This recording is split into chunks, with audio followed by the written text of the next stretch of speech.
کل کے درس میں آیت مبارکہ کے آخری حصے کی ایک بات رہ گئی تھی، آج اسی کو بیان کرتے ہوئے اگلے درس کی ابتدا کریں گے۔ اعوذ باللہ من الشیطان الرجیم، بسم اللہ الرحمن الرحیم۔ قل هل يستوي الذين يعلمون والذين لا يعلمون۔ اے محبوب آپ فرما دیں، کیا علم والے اور بے علم برابر ہو سکتے ہیں؟ اس کی تحت اس آیت مبارکہ میں علم اور علماء کرام کی فضیلت معلوم ہوتی ہے کہ اللہ تعالیٰ نے علم والوں کو بے علموں سے ممتاز فرمایا ہے۔ حضرت حذیفہ بن یمان رضی اللہ تعالیٰ عنہ سے روایت ہے، تاجدار رسالت صلی اللہ علیہ وسلم نے ارشاد فرمایا، علم کی فضیلت عبادت کی فضیلت سے زیادہ ہے، اور تمہارے دین کی بھلائی تقوی اور پرہیزگاری میں ہے۔ اور حضرت ابو دردہ رضی اللہ تعالیٰ عنہ سے روایت ہے، رسول کریم صلی اللہ علیہ وسلم نے ارشاد فرمایا، عالم کی عابد پر فضیلت ایسی ہے جیسے 14ویں رات کے چاند کی تمام ستاروں پر فضیلت ہے۔ ایک طرف عالم ہو اور ایک طرف عابد یعنی عبادت گزار ہو، ساری رات اللہ کی عبادت کرنے والا ہو، تو جس طرح 14ویں رات کے چاند کو تمام ستاروں پر فضیلت حاصل ہے، اسی طرح عالم دین کو عابد پر فضیلت حاصل ہے۔ حضرت ابو امامہ باہلی رضی اللہ تعالیٰ عنہ فرماتے ہیں، حضور پرنور صلی اللہ علیہ وسلم کی بارگاہ میں 2 آدمیوں کا ذکر کیا گیا، ان میں سے ایک عالم تھا اور دوسرا عبادت گزار تھا، تو حضور اکرم صلی اللہ علیہ وسلم نے ارشاد فرمایا، عالم کی فضیلت عبادت گزار پر ایسی ہے جیسے میری فضیلت تمہارے ادنا بندے پر۔ پھر سرکار دو عالم صلی اللہ علیہ وسلم نے ارشاد فرمایا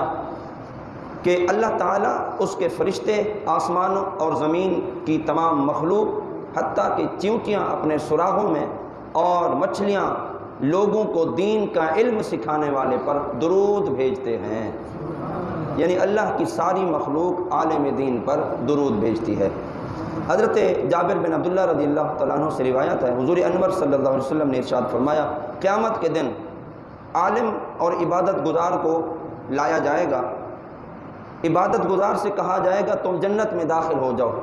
جبکہ عالم دین سے کہا جائے گا کہ تم ٹھہر جاؤ اور لوگوں کی شفاعت کرو، کیونکہ تم نے ان کے اخلاق کو سنوارا ہے۔ تو اس حدیث پاک میں بھی عالم دین کی فضیلت کو بیان کیا گیا۔ اللہ تعالی ہمیں علم سیکھنے کی توفیق عطا فرمائے اور علم پر عمل کرنے کی توفیق عطا فرمائے۔ قُلْ يَا عِبَادِيَ الَّذِينَ آمَنُوا اتَّقُوا رَبَّهُمْ لِلَّذِينَ أَحْسَنُوا فِي هَذِهِ الدُّنْيَا حَسَنَةٌ وَأَرْضُ اللَّهِ وَاسِعَةٌ إِنَّمَا يُوَفَّى الصَّابِرُونَ أَجْرَهُمْ بِغَيْرِ حِسَابٍ۔ اے محبوب تم فرماؤ، اے میرے مومن بندو،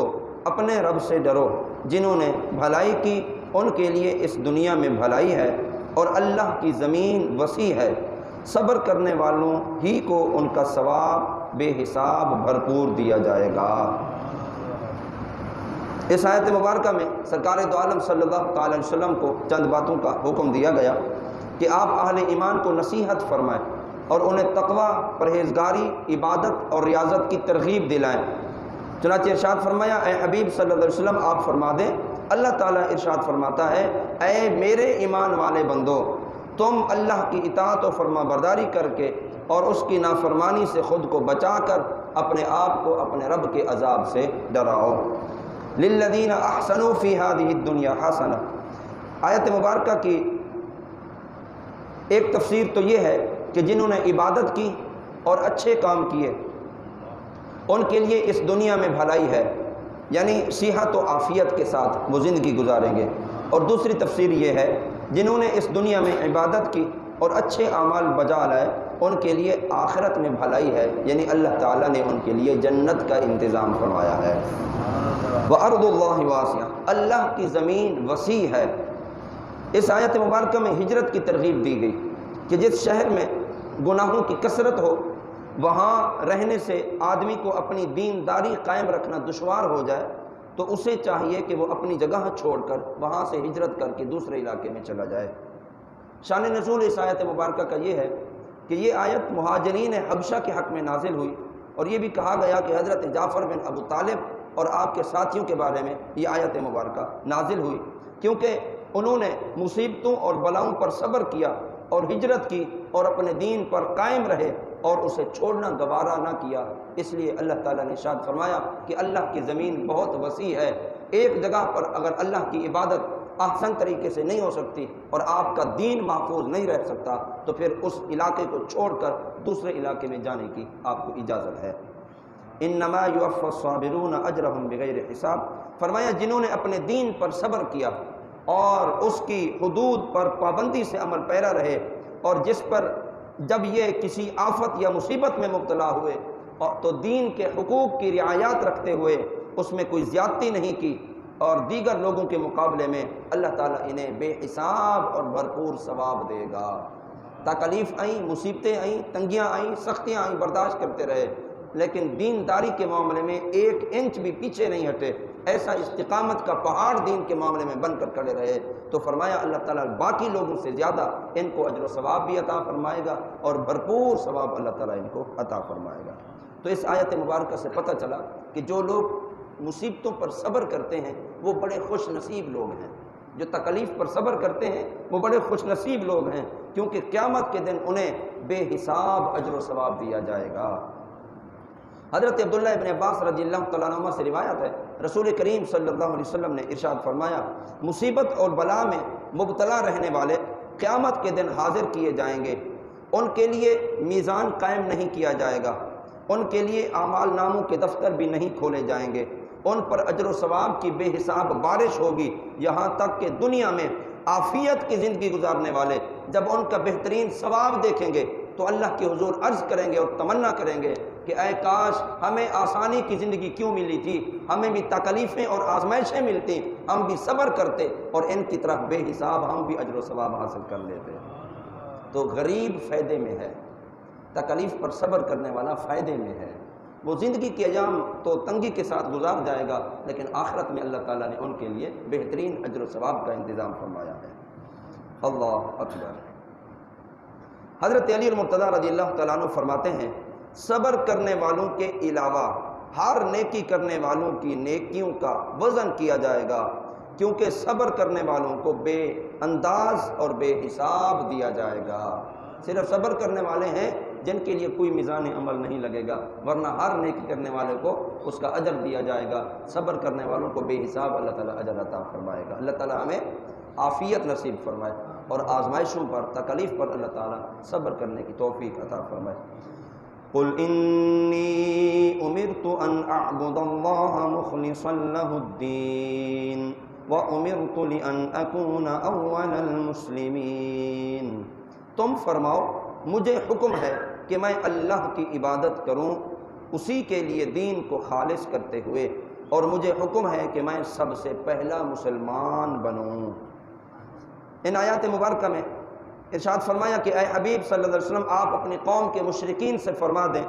کہ اللہ تعالیٰ نے مجھے حکم دیا کہ میں صدق و اخلاص کے ساتھ صرف اللہ کی عبادت کرتا رہوں۔ تعلیم امت ہے اور لوگوں کے لیے تعلیم ہے کہ جس نبی کے لیے یہ حکم ہے کہ وہ خالصتاً اللہ کی عبادت کرے، تو پھر مخلوق کے لیے بھی یہی حکم ہے کہ وہ خالصتاً فقط اللہ کی عبادت کریں۔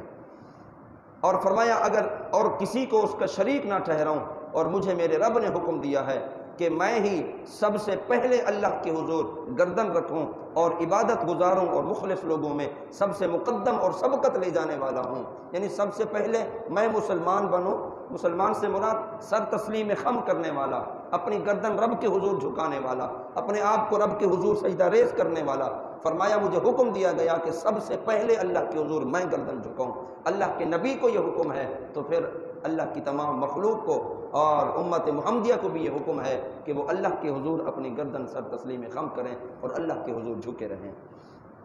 اور اللہ تعالیٰ نے پہلے اخلاص کا حکم دیا جو دل کا عمل ہے، پھر اطاعت کا حکم دیا جو اعمال جوارح کا حکم ہے، یعنی اعضاء جن میں استعمال ہوتے ہیں، چونکہ شرعی احکام رسول سے حاصل ہوتے ہیں اور وہی ان احکام کو پہنچانے والے ہوتے ہیں، تو وہ ان کے شروع کرنے سے سب سے مقدم اور اول ہوئے، یعنی عبادت کی ابتدا سرکار دو عالم صلی اللہ علیہ وسلم نے فرمائی، اور عبادت کی ابتدا فرما کر اپنی پوری امت کو اسی راستے پر لگا دیا کہ جس کام کی ابتدا میں نے کی ہے اسی کام کو ہی مضبوطی سے تھامے رکھنا، اور یہی وہ نسبت ہے، یہی وہ تعلق ہے رب تعالیٰ کی ذات کے ساتھ کہ جس کی ابتدا میں کر چکا ہوں۔ اب قیامت تک تمہاری گردنیں رب کے حضور کی طرف سے اٹھنی نہیں چاہیے، بلکہ سر تسلیم خم اللہ کے حضور ہونے چاہیے۔